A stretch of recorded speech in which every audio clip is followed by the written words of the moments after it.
It started with one woman alone in a street in Strasbourg dancing. No music, no festival, no reason anyone could explain.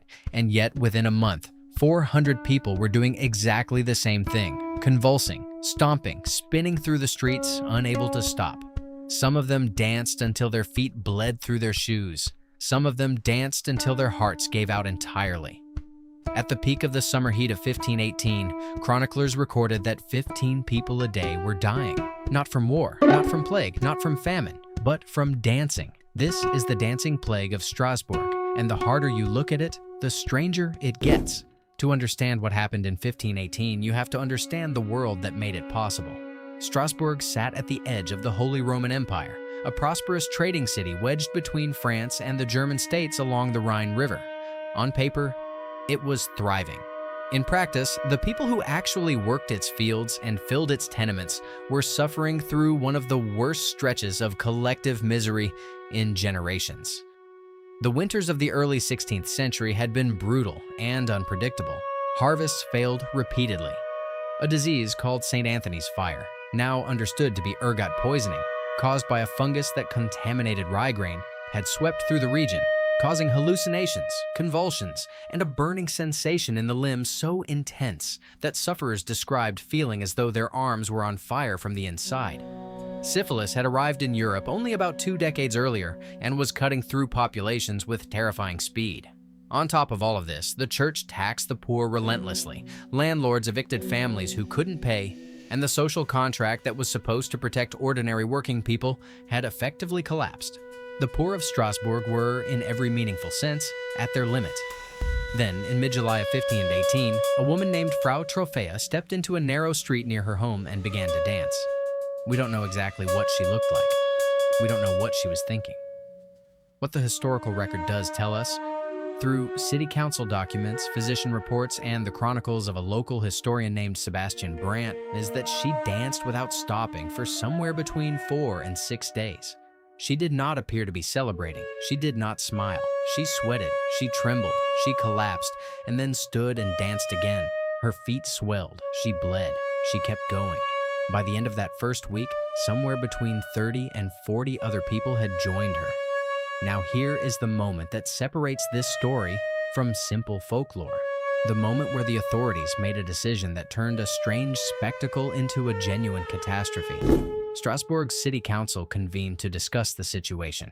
They brought in physicians. Those physicians, working within the medical framework of their era, concluded that the affliction was caused by what they called hot blood, an overheating of the body that expressed itself through uncontrollable movement. Their recommended treatment was not restraint, not isolation, not rest.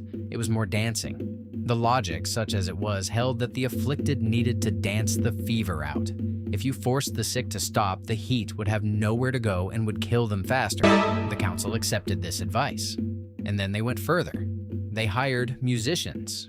Professional musicians paid from public funds to play continuously for the dancers.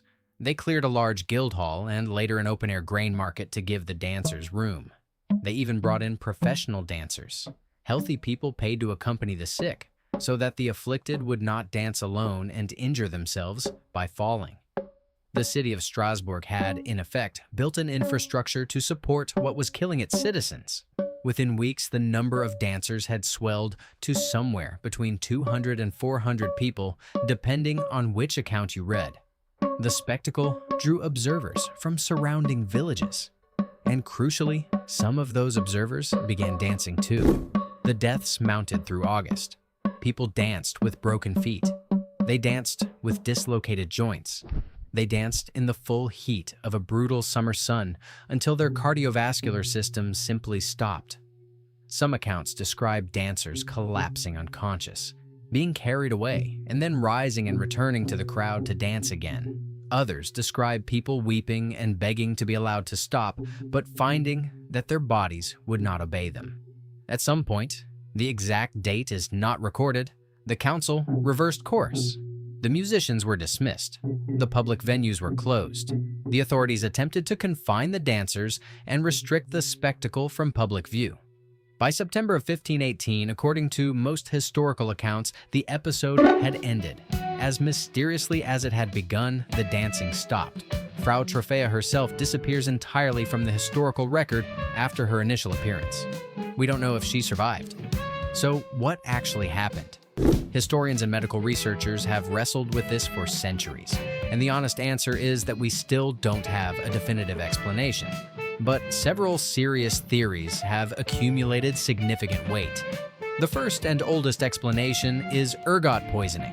The fungus that causes St. Anthony's fire can produce compounds chemically similar to LSD. Mass hallucinations and involuntary muscle spasms are both documented effects of ergot contamination. Given that the region's grain supply was known to be affected, it's entirely plausible that many of the dancers were experiencing chemically induced neurological episodes entirely beyond their conscious control. The second theory, and the one that has gained the most traction among modern researchers, particularly the historian John Waller, who has studied this event in remarkable depth, is mass psychogenic illness. This is a real documented phenomenon in which psychological stress manifests as genuine physical symptoms across a community. It is not hysteria in the dismissive old-fashioned sense. The symptoms are real. The suffering is real. But the origin is psychological rather than biological. Under conditions of extreme collective trauma, the kind of grinding, multi-year despair that had gripped Strasbourg by 1518, a triggering event can spread uncontrollable physical responses through a population the way a spark spreads through dry grass. The key mechanism is belief. People in medieval Strasbourg genuinely believed in a curse associated with Saint Vitus, a Christian martyr whose intercession was invoked for illnesses involving convulsions and involuntary movement.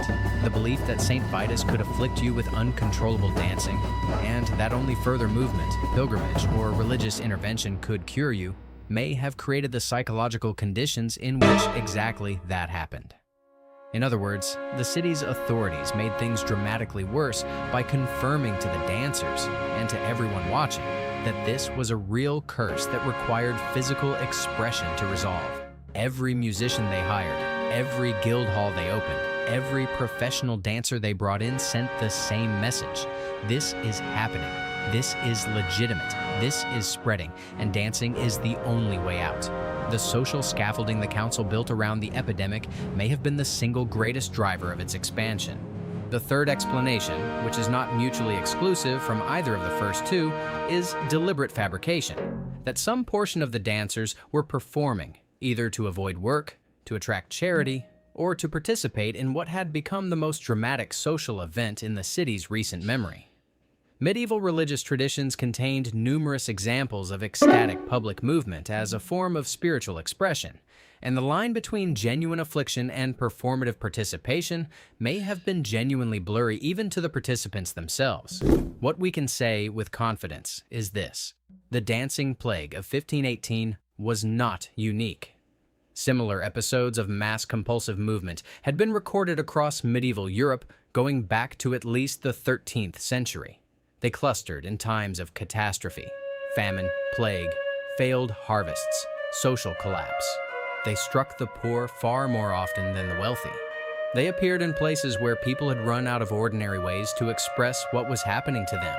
In that sense, the dance was not madness. It was a message. The bodies of people who had been pushed past every human limit were doing what words and prayers and petitions to landlords and city councils had failed to do. They were demanding to be seen. The city of Strasbourg eventually resolved the crisis by sending the most severely afflicted dancers on a pilgrimage to a shrine dedicated to Saint Vitus in the nearby hills, where they were given red shoes and made to dance before the saint's image in a formal religious ritual. Whether this worked because of genuine spiritual intervention or because it gave the dancers a socially sanctioned ending point, a ritual resolution to a ritual crisis, we cannot say. But the dancing stopped, and Strasbourg went back to being hungry and taxed and sick in silence. For more strange history from the cracks in the record, drop a comment below and let me know what bizarre corner of the past you want explored next.